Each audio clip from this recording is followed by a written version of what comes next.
출애굽기 19장 보겠습니다. 출애굽기 19장 1절부터 9절까지의 내용을 오늘 보는데 우리가 5절만 한 절 다 같이 읽겠습니다. 5절만 한 절 한 목소리로 읽겠습니다. 5절 읽겠습니다. 시작.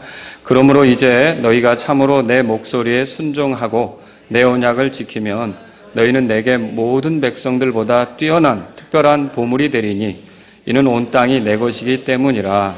아멘. 자, 이거 누구 말씀이죠? 누가 하신 말씀입니까? 하나님께서 하신 말씀이에요.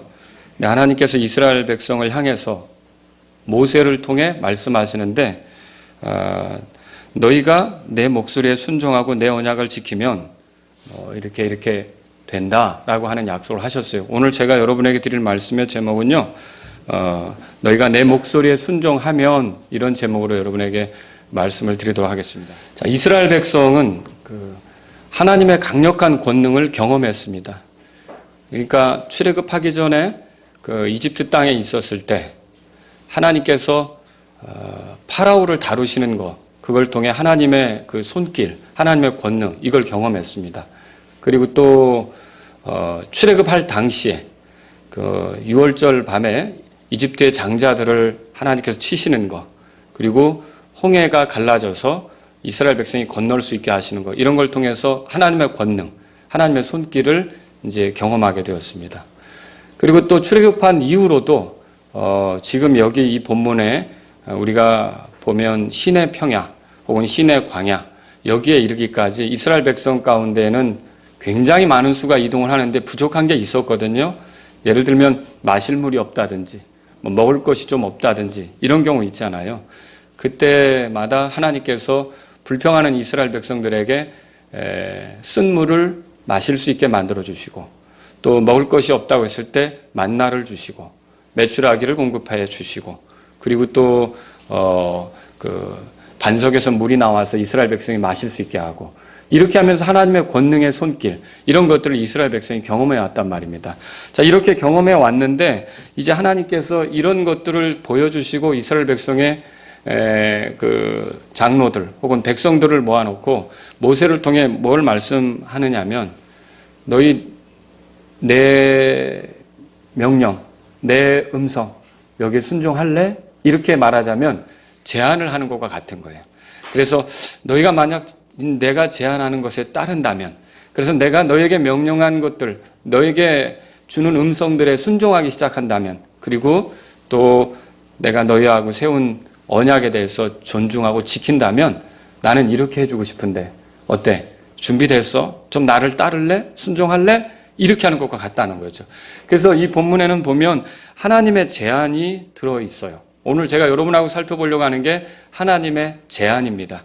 그래서 여기 보면 1절에서 3절까지는 제안을 하게 된 배경이 나오고, 그 다음에 4절부터 6절까지는 제안하는 내용이 나오고, 그리고 7절에서 9절까지는 이런 제안을 했을 때 이스라엘 백성이 어떻게 반응하는지, 이런 것들을 우리가 말씀을 통해서 볼 수 있다는 거죠. 이 세 가지를 살펴보면서 저와 여러분들이 하나님을 섬길 때, 여러분 다 우리가 구원받아서 하나님 섬기잖아요. 하나님을 섬길 때 하나님께서 원하시는 것이 뭔지, 이걸 이 말씀을 통해서 살펴보면 좋겠습니다. 우선 먼저 제안의 배경을 보죠. 자, 거기 보면 1절부터 3절까지 우리가 그걸 볼 수 있는데, 우선 이 제안이 언제 있었는가? 1절을 다 같이 읽겠습니다. 1절 읽겠습니다. 시작. 이스라엘 자손이 이집트 땅에서 나올 때 셋째 달 바로 그날에 그들이 시내 광야에 이르렀더라. 자, 여러분, 그들이 이집트 땅에서 나올 수 있다. 이거 모세가 오기 전에는 생각할 수 있었던 일입니까? 이집트 땅을 어떻게 벗어나요? 그죠? 그 사람들은 파라오의 노예로서 지낼 수밖에 없다는 거, 거기에 탄식하고 괴로워했던 사람들이에요. 그런데 지금 이 성경을 읽어보면 이집트 땅에서 나왔다고 돼 있고요.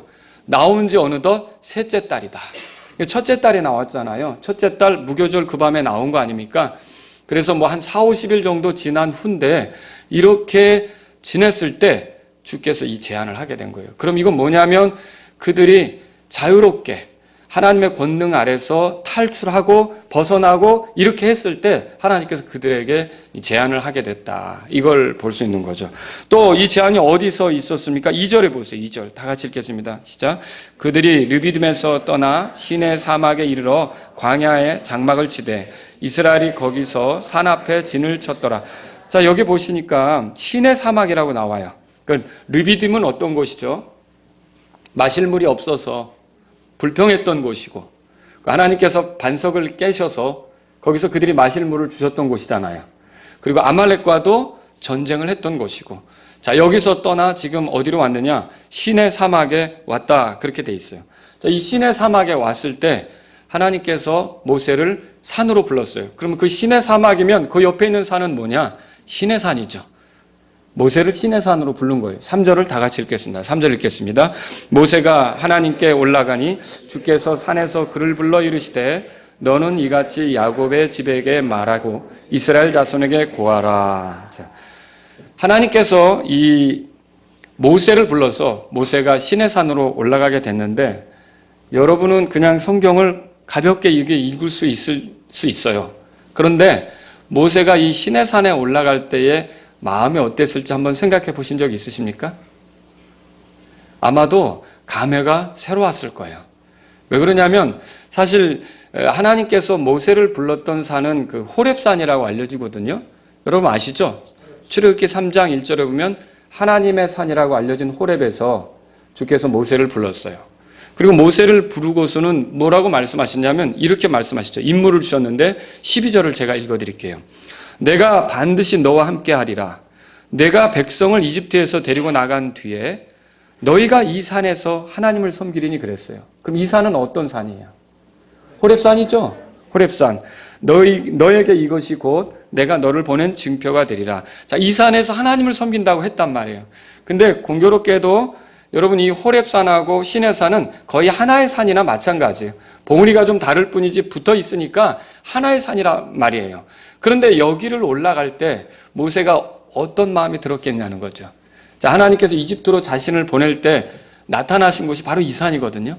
근데 이 산에서 그 모세를 부르면서 뭐라 그랬냐면 내가 너를 이집트에 내 백성에게로 보내는데 그들에게 가서 그들을 데리고 나올 거다. 그리고 그들을 데리고 나오면 바로 이 산에서 그들이 나를 섬기게 할 거야. 그랬단 말이죠.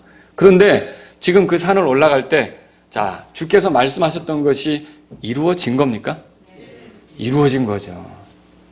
자, 그때 하나님께서 이루신 그 일들의 기초에서 이제 또다시 하나님을 만나러 그 산에 올라갈 때 모세의 마음이 어떻겠냐는 거예요. 여러분, 하나님께서 약속하신 것이 성취되었는데 모세가 아무렇지도 않게 올라갔다고 생각하세요? 하나님께서 말씀하신 대로 하셨구나. 하나님께서 부족한 나를 쓰시더니 결국 이 산으로 우리를 데리고 오셔서 자신이 말씀하신 대로 이 산에서 우리가 하나님을 경배하게 만드셨구나. 여러분, 그때 이 모세의 마음이 어땠을 거라고 생각하세요? 이 하나님에 대한 감사와 또 하나님을 신뢰하는 것이 헛되지 않다는 그런 확고함을 가지고서 그 산을 올라가지 않았겠습니까? 자, 그런 것들을 여러분이 여기서 생각해 보라는 거죠. 그리고 하나님께서는요, 이 제안을 모세를 통해서 이스라엘 백성에게 하십니다. 자, 이스라엘 자손에게 하는데 3절에 조금 전에 읽었죠. 자, 너는 이같이 야곱 집에게 말하고 이스라엘 자손에게 구하라 그랬어요. 같은 사람을 두 번 다르게 표현하는데 야곱, 그리고 또 하나는 뭐예요? 이스라엘. 야곱이나 이스라엘 같은 사람이라는 거 아시죠?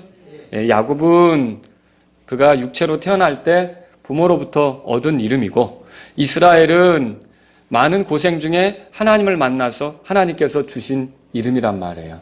근데 여기서 우리가 뭘 생각해 볼 수 있냐면 창세기 46장에 보면 이 야곱이 요셉을 만나겠다고 이집트로 내려갈 때가 있었어요. 근데 그때 내려갈 때 하나님께서 밤에 환상 중에 나타나셨어요. 그래서 나타나셔서 뭘 말씀하시냐면 이런 말씀하셨죠. 나는 하나님 곧 내 아버지 하나님이니 이집트로 내려가기를 두려워하지 말라. 제가 창세기 46장 3절 4절을 읽는 겁니다. 내가 거기에서 너로부터 큰 민족을 만들리라. 내가 너와 함께 이집트로 내려가고 또 반드시 너를 다시 데리고 올라오리라. 자, 내려갈 때는 야곱의 집이 내려갔어요. 근데 지금 그렇게 내려간 이 야곱의 집 사람들이 어마어마한 이스라엘 자손이 된 거예요. 자, 이건 뭘 얘기하고 있습니까? 하나님께서 이스라엘 안에서 일하심으로 그들이 적은 수로 시작했지만 지금은 어마어마한 수로 불어난 그런 하나님의 백성이 된 것을 말하고 있지 않습니까? 이런 것들을 얘기하면서 이런 것들을 보여주시면서 하나님께서 모세더러 이스라엘 자손에게 가서 얘기하라.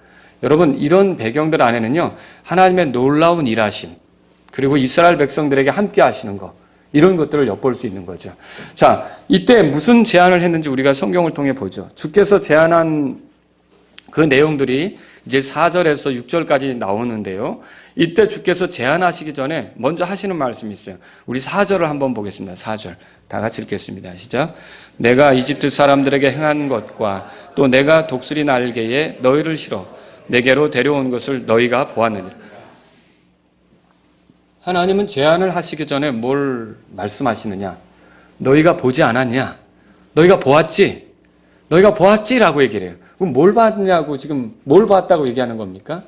하나님께서 이스라엘 백성을 다루시는 것, 그리고 이집트에서 구출해내시는 것, 이때 이집트 사람들에게 어떤 권능을 행하셨는지 이런 것들을 이스라엘 사람들은 다 보았다는 거예요. 목격자란 말이죠.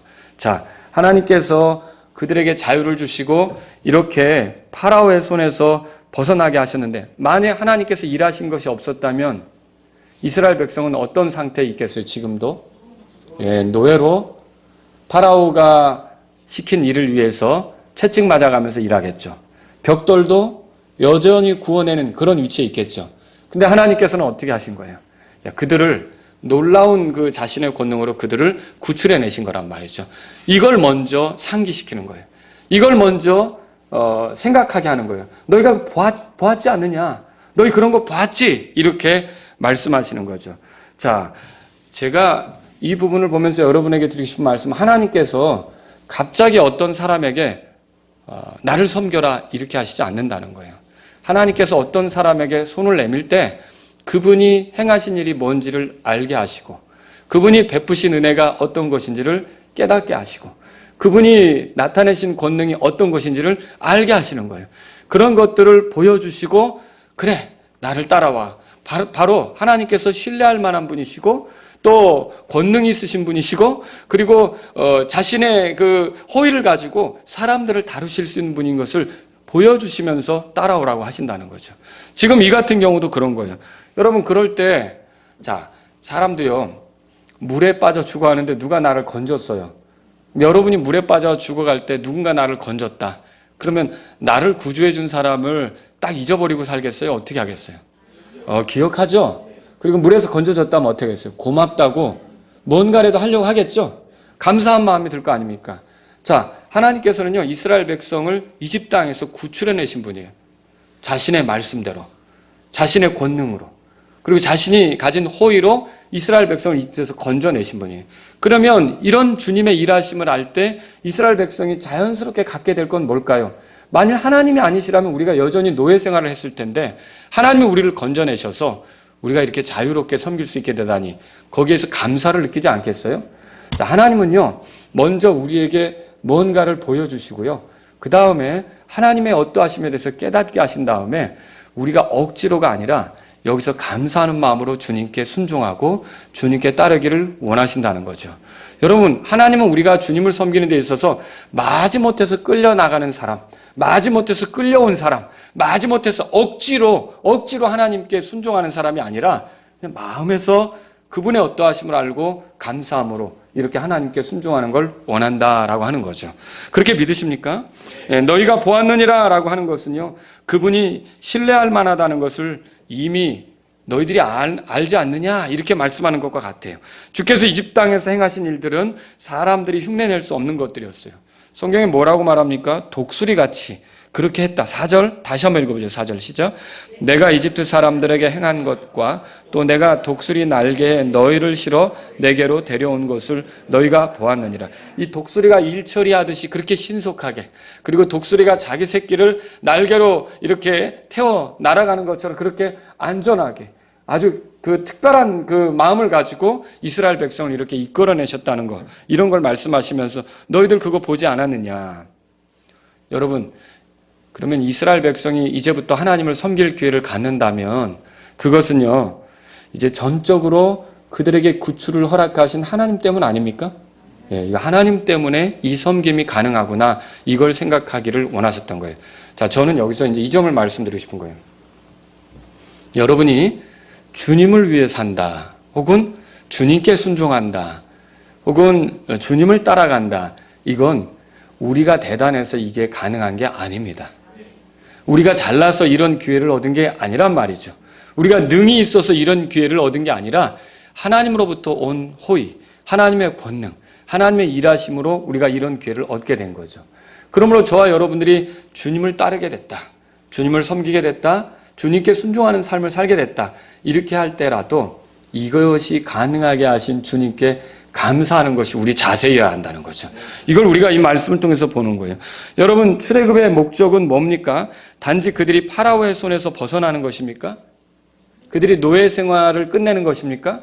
물론 그것도 이유가 되겠죠. 그러나 여기 성경에 보면요, 주께서는 그들을 데려오는 것, 주께로 데려오는 것이 목적이었던 것을 보여줘요. 4절 끝에 보세요.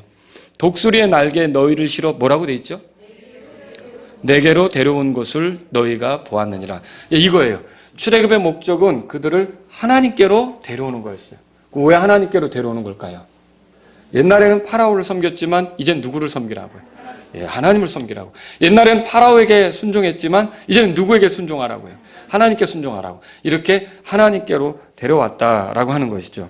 여러분, 그때 이스라엘 백성들이 이제 진짜로 구출된 사람들이라면 자신들을 데리고 오신 하나님께 감사하면서 순종하는 것, 이건 필연적인 거예요. 아주 당연한 거죠. 자, 구원이 뭐죠? 구원은 사탄의 수하에서 벗어나는 거죠. 죄의 종로로 타던 데서 이제 벗어나는 거죠. 자, 지옥을 벗어나는 거예요. 여러분 그렇게 생각하죠? 네, 맞습니다. 근데 하나님께서 우리를 구원하시는 목적은 뭐냐면 하나님을 섬기는 데 있다는 거예요.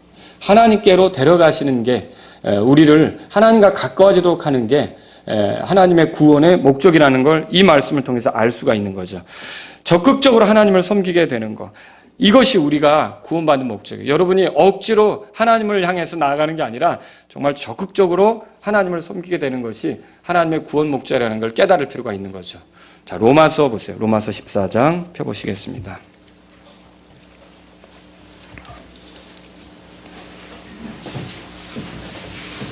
로마서 14장 7절.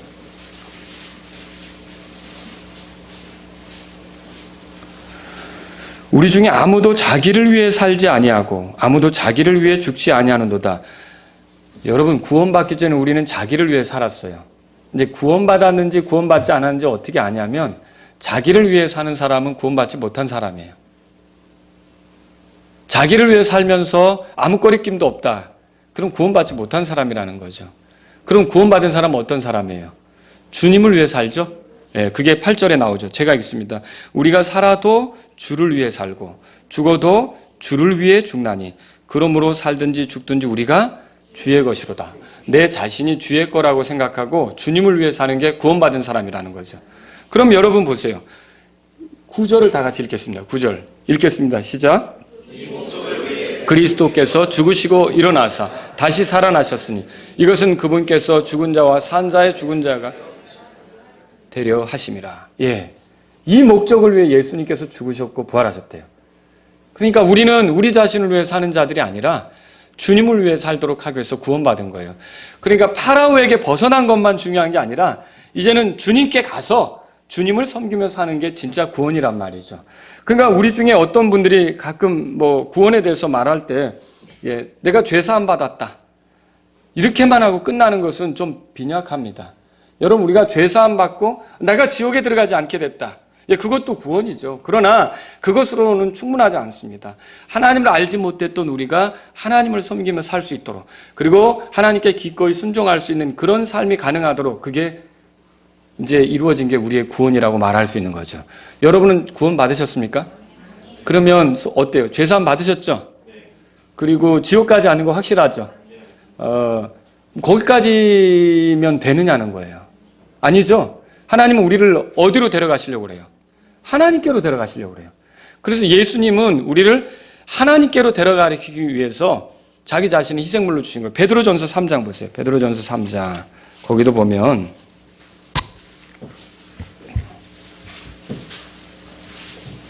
베드로전서 3장 18절입니다. 18절. 같이 읽겠습니다. 3장 18절 읽겠습니다. 그리스도께서 죄들로 인하여 한 번 고난을 받으사 의로운 자로서 불의한 자를 대신하셨으니 이것은 그분께서 육체 안에서 죽임을 당하셨을 때 성령으로 말미암아 살아나셔서 우리를 하나님께로 데려가려 하심이라. 여러분, 예수님께서 죽으시고 묻히시고 부활하셨는데 성령 안에서 이 모든 일을 이루셨는데 예수님께서 그렇게 하신 목적이 뭐냐? 성경에 보니까 우리를 하나님께로 데려가려 하심이라 그렇게 돼 있어요. 그러니까 여러분이 진짜 구원받았다면 어떻게 그것이 입증이 되겠어요? 하나님을 섬기는 것으로, 주를 위해 사는 것으로, 그리고 주님께 순종하는 것으로 그것이 입증되겠죠. 그런 걸 우리가 이 성경을 통해서 보는 겁니다. 자, 이렇게 되었을 때 주님께서 제안하십니다. 5절로 돌아가 보세요. 오늘 본문 출애굽기 19장 5절.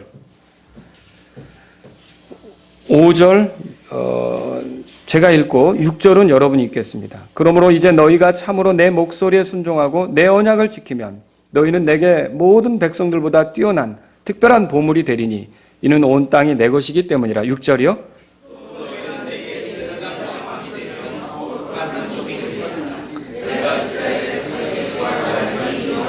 너희는 내게 제사장 왕국이 된다. 거룩한 민족이 된다. 이렇게 주님이 말씀하셨어요.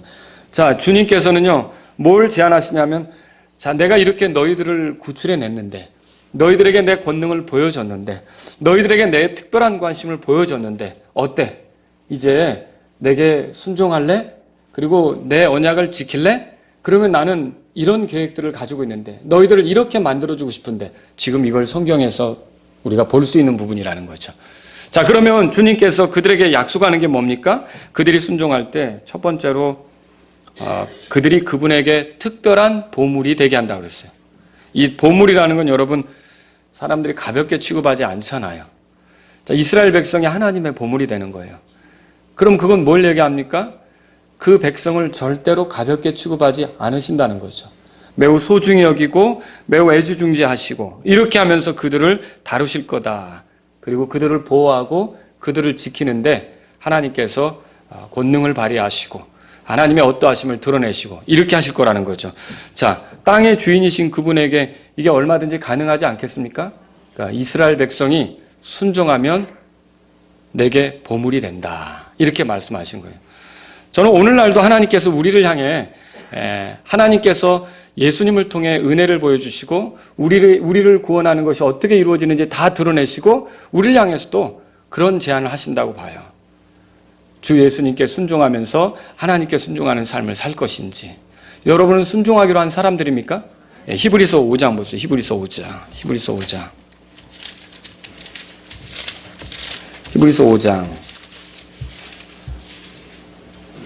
보세요. 8절입니다. 8절.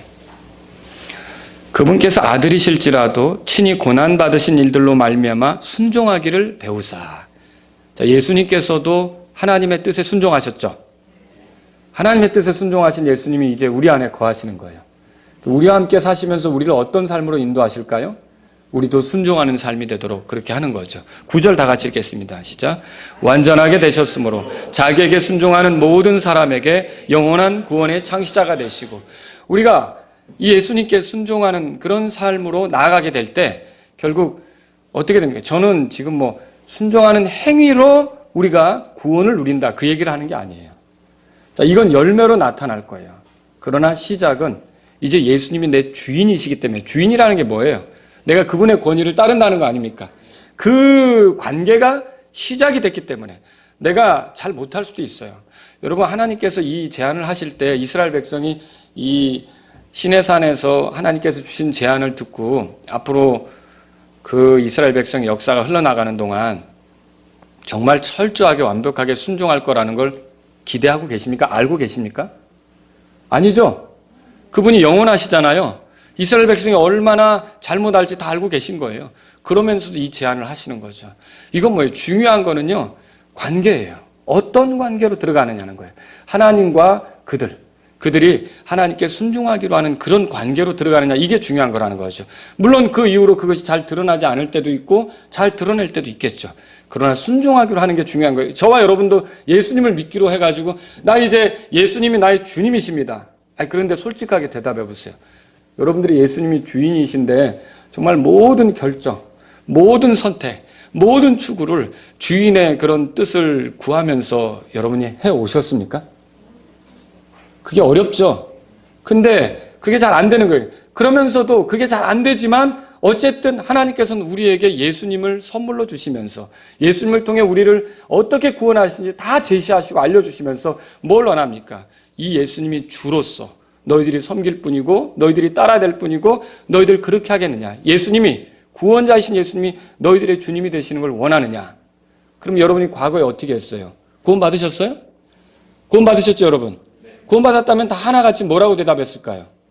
예, 예수님은 나의 주님이십니다. 대답하셨겠죠? 정말로 중요한 건 그거라는 거죠. 정말로 중요한 건 그렇게 해서 시작이 되는 거예요. 그렇게 해서. 자, 여기 보면요. 이렇게 순종하는 자들에게 뭘 약속하셨냐면요. 그분에게 제사장 왕국이 될 거라고 또 약속했어요. 6절에 그렇게 써 있어요. 이것은 이방인들을 하나님께로 인도하는 역할을 하게 된다는 거예요. 그러니까 이제 이방인들이 하나님께 올 때, 유대인들을 통해서 하나님께 오게 된다는 거죠. 이방인들이 직접 하나님을 만나는 그런 게 아니라 유대인들이 알려줘야 이제 이방인들이 하나님께 접근하게 된다는 거죠. 근데 이게 어디서 더 구체적으로 성취되느냐 하면 예수님이 오셔서 유대인으로 나신 예수님 있잖아요. 이 예수님이 오셔서 이방인들이 결국 하나님께로 오는 게 확고해지잖아요. 이런 것들이 다 하나님께서 이스라엘 안에서 말씀을 성취해 가는 거죠. 이방인들이 하나님께로 가까이 오는데 누구를 통해 하나님께 가까이 옵니까? 예수님을 통해서잖아요. 예수님께서 바로 이스라엘 자손 가운데서 오시는 거잖아요. 또 세 번째로 뭘 약속하셨습니까? 그분에게 그들이 거룩한 민족이 될 거다 이렇게 말씀하셨어요. 거룩이라는 건 구별된 것과 관계가 있어요. 다른 민족과 똑같은 방식으로 살면서 제사장 역할을 할 수 있겠습니까? 곤란하죠. 그들이 거룩하게 살아가는 그런 거룩한 민족, 세상과 구별된 민족이 되게 하겠다. 이렇게 약속한 거죠. 이건 어떻게 가능하냐면 그들이 이제 주님께 순종하기로 할 때 이런 것들이 가능하다는 걸 지금 말씀하고 있는 거죠. 자, 이런 제안들을 했을 때 이스라엘 사람들의 반응은 어땠습니까? 7절에 보세요. 7절 다 같이 읽겠습니다. 시작. 모세가 와서 백성의 장로들을 불러 주께서 자기에게 명령하신 이 모든 말씀을 그들의 얼굴 앞에 내놓으면 모세는 막 강요하거나 그렇게 하지 않았어요. 그냥 하나님의 뜻만 전달했어요. 선택은 누구 몫입니까? 백성들의 몫입니다. 이 결정은 누가 하는 겁니까? 백성이 하는 거예요. 우린 그렇게 못하겠다라고 할 수도 있는 거죠. 그런데 이미 그들은 하나님께서 얼마나 대단한 권능이 있으신지를 알아요. 하나님께서 얼마나 이스라엘 백성에 관심이 있는지 알아요. 그리고 자기들의 조상인 아브라함과 이삭, 야곱에게 하셨던 약속을 지켜가는데 얼마나 신실한지를 알아요. 봤잖아요. 그러면 이런 하나님께 대답하는 데 있어서 우리 못하겠는데요? 할 수 있습니까? 그렇게 하면 안 되는 거죠. 그렇게 할 수 없단 말이에요. 그래서 백성의 장로들은 이제 대답합니다. 8절 다 같이 읽겠습니다. 8절 읽겠습니다. 시작. 온 백성이 함께 응답하여 이르되 주께서 말씀하신 모든 것을 우리가 행하리이다 하니 모세가 백성의 말을 주께 전하매 백성들은 뭐라고 대답했어요? 그래서 하겠습니다. 하겠습니다. 그렇게 말했던 거죠. 이건 당연한 선택이란 말이에요. 주께서 말씀하신 대로 하겠다고 약속했어요. 여러분 이거 알아야 돼요. 아무리 하나님께서 은혜를 주셔도 우리가 원하지 않으면 소용이 있습니까? 소용없어요. 하나님께서 아무리 호의를 베풀어도 우리가 그것을 바라지 않는다면 우리에게 어떤 유익이나 복이 누려지는 것이 아니란 말이죠. 근데 하나님께서는 정말 원하느냐 이런 의미로 순종할래? 이렇게 물으시는 거죠. 그때 백성들은 뭐라고 대답했어요? 예, 하겠습니다. 순종하겠습니다. 이렇게 했던 거죠. 자, 이 말씀을 통해서 우리가 좀 주님을 섬길 때 생각해 볼 수 있는 거 크게 두 가지만 여러분에게 말씀드리고 끝낼게요. 첫 번째는 뭐냐면 주님이 원하시는 건 다른 거 아니에요. 주님에 대한 신뢰입니다. 신뢰. 주님을 의지하는 거죠. 이걸 주님이 원하신다는 거예요. 자, 주님은 이런 대답을 듣기 전에 먼저 자신이 어떤 분인지를 보여주셨어요. 이집트의 땅에서 출애굽할 때, 그리고 출애굽 이후로 여기까지 오는 동안 주님이 얼마나 권능이 있으신지 보여주셨잖아요. 그리고 이스라엘 백성에게 가지신 관심이 얼마나 대단한지 이런 거 다 보여주셨잖아요. 자, 주님이 이렇게 보여주시면서 그들에게 요구하는 건 다른 거 아니에요. 이렇게 너희가 믿을 만하다, 너희가 의지할 만하다, 너희가 신뢰할 만하다, 이런 것들을 제시하는 거죠. 주님께서 원하시는 건 그러니까 뭐예요? 그러니까 우리가 주님을 신뢰하는 거예요. 주님을 의지하는 거예요. 이걸 주님이 원하신다는 거죠. 그분은 자신의 권능을 보여주셨어요. 그래서 모세를 보냈지만 여러분, 파라오가 호락호락한 그런 상대는 아니었잖아요. 얼마나 하나님의 뜻을 저버리면서 이스라엘 백성 보내는 것을 싫어했습니까? 노예로 삼으려고 계속해서 그렇게 했었죠. 그런데 그런 파라오도 하나님 어떻게 했어요? 눌러버리셨죠? 아무것도 아닌 것처럼 끝났잖아요. 하나님께서 가지신 권능이 얼마나 대단하신지를 보여주신 거 아닙니까? 그러면 이스라엘 백성이 이런 권능의 하나님을 신뢰하는 것은 잘하는 일입니까? 잘하는 일이죠. 너희들이 이런 권능을 보지 않았느냐? 그리고 내가 한 말대로 이루는 걸 보지 않았느냐? 그러므로 너희는 나를 신뢰하는 게 필요하다. 하나님께서는 이스라엘 백성에게 신뢰를 원하셨다는 거죠. 오늘도 마찬가지예요. 저와 여러분들이 하나님을 섬기면서 살아갈 때 하나님이 원하시는 것은 뭘까요? 하나님에 대한 신뢰입니다. 여러분, 상황이 어떻든지, 그리고 내 주변에 무슨 일이 벌어지든지 하나님을 신뢰하고 그분의 말씀을 의지하는 것, 이런 것들을 하나님께서 원하신다는 거죠. 대답해 보세요. 그분에게 실패가 있습니까? 없습니다. 모세는요, 얼마 전에, 지금 여기 이 산을 올라갈 때 말고 얼마 전에 이드로의 양을 치다가 하나님께서 떨기나무 불 가운데서 부르는 그것을 경험했거든요. 그때 하나님께서 내가 너를 이집트로 보내려고 한다, 가서 내 백성을 데리고 와라 라고 할 때 모세가 그때 어떻게 말했죠? 나 못 갑니다. 여러분 읽어보셨어요? 난 입술이 둔해서 못 갑니다, 이렇게 했어요. 그러면 그때 모세는 하나님께서 하실 수 있다는 것보다 자기 자신 때문에 이 일이 다 그르칠 거라는 생각을 했던 거예요. 그렇지 않습니까?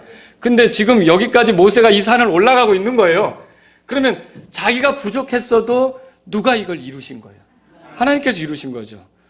이런 과정에서 모세가 올라가면서 무슨 말을 속으로 했을까? 웃음이 나왔을 수도 있어요.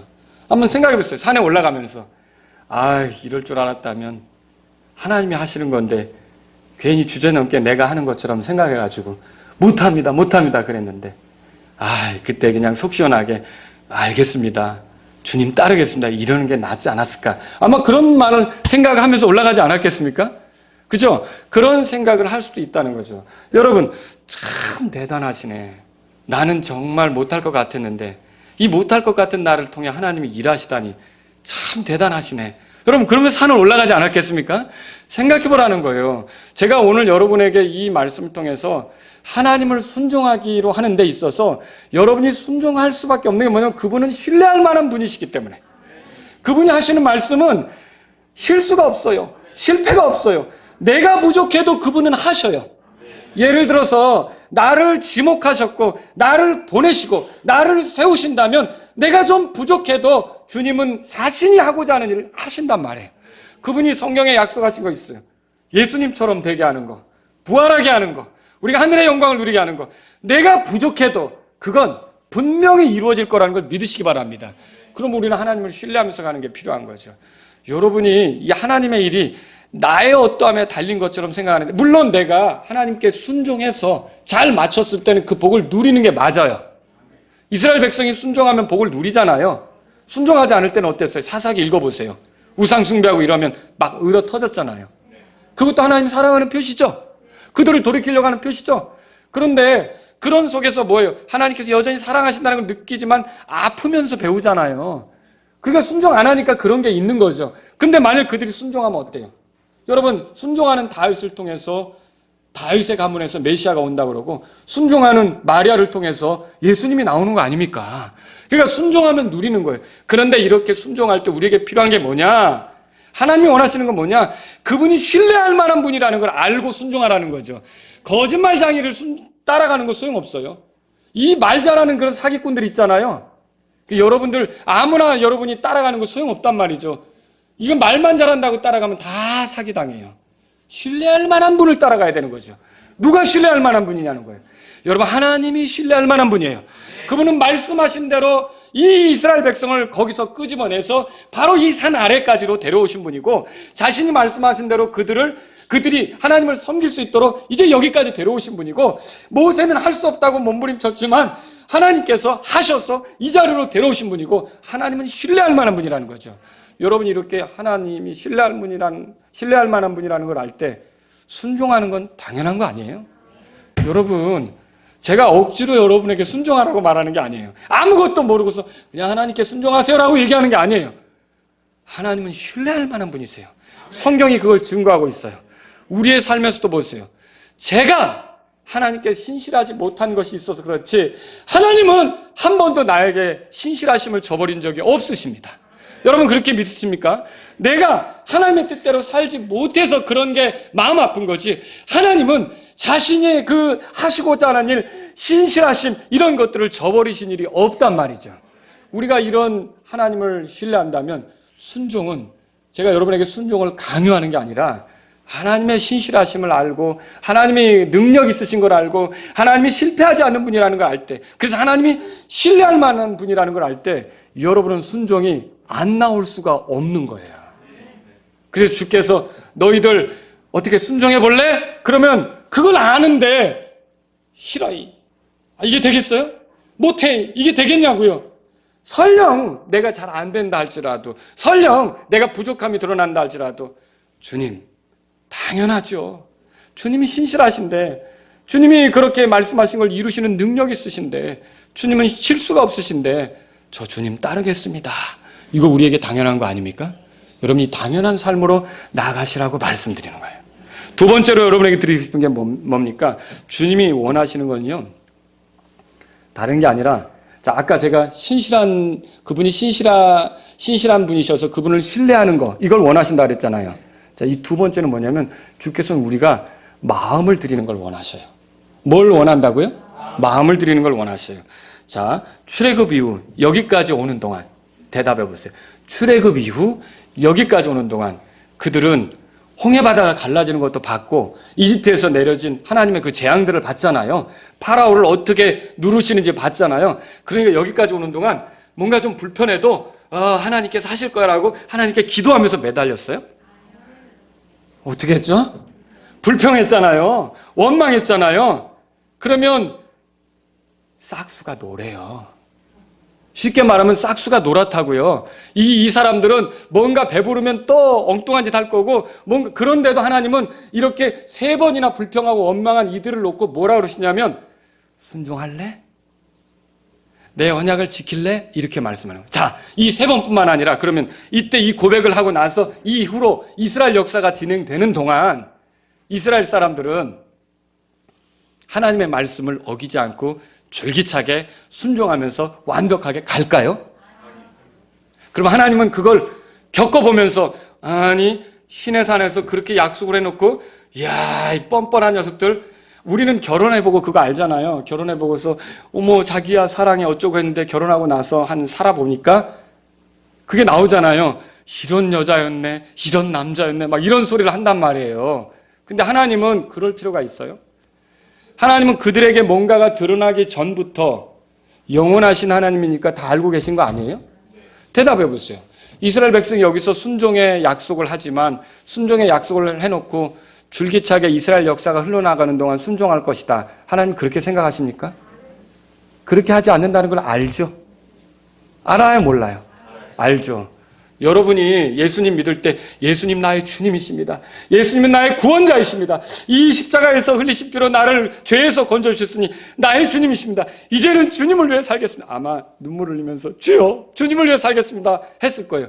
근데 여러분은 그 순간 뜨겁고 감격스럽고 막 주님을 위해 살겠습니다. 주여 주여 막 이렇게 했을지라도, 사실 주님은 여러분이 그 이후로 넘어지는 거, 육신적으로 가는 거, 그리고 주님의 뜻에 순종하지 않는 거 알까요, 모를까요? 아시죠? 근데도 그 순간 여러분이 주를 위해 살겠습니다 이렇게 했던 걸 주님 기뻐하실까요? 예수님은 나의 주님이십니다. 이렇게 또 기뻐할까요? 물론이죠. 우리가 비록 이렇게 약한 존재라 할지라도, 우리가 비록 이렇게 넘어지기 쉬운 존재라 할지라도 하나님께서 어떻게 순종할래?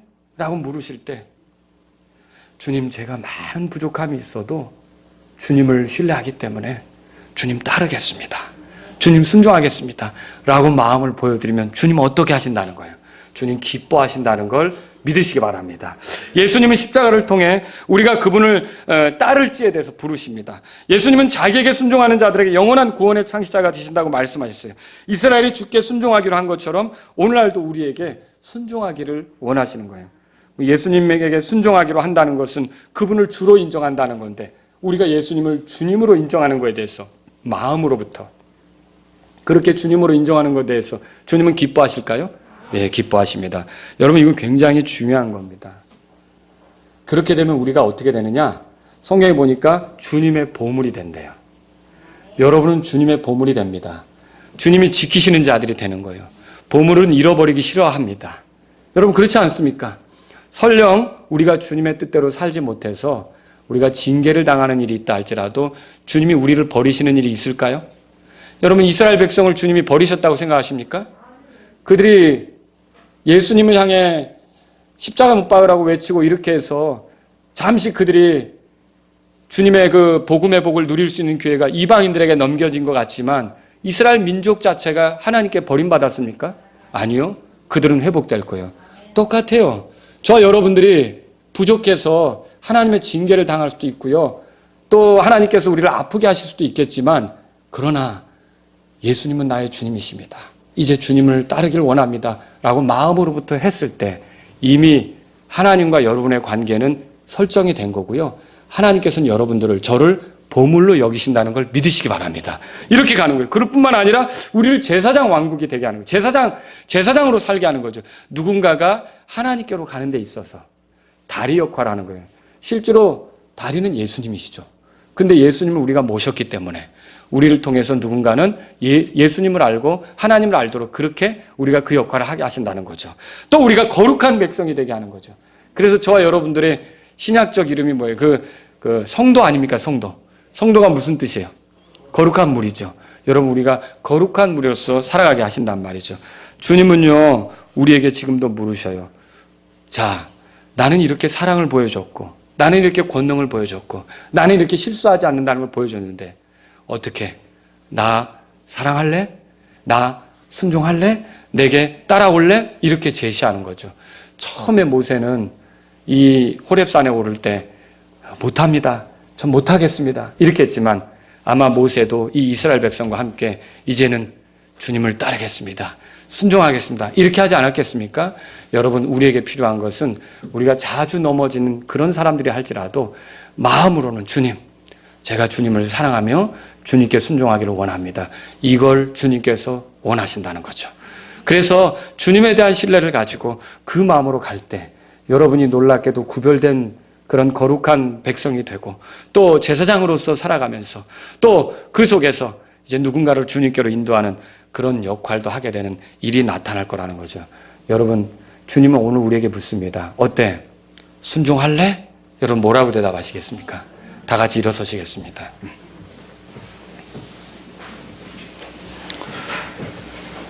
저는 아무것도 모르는 여러분에게 억지로 예수님께, 하나님께 순종하라고 강요하는 게 아닙니다.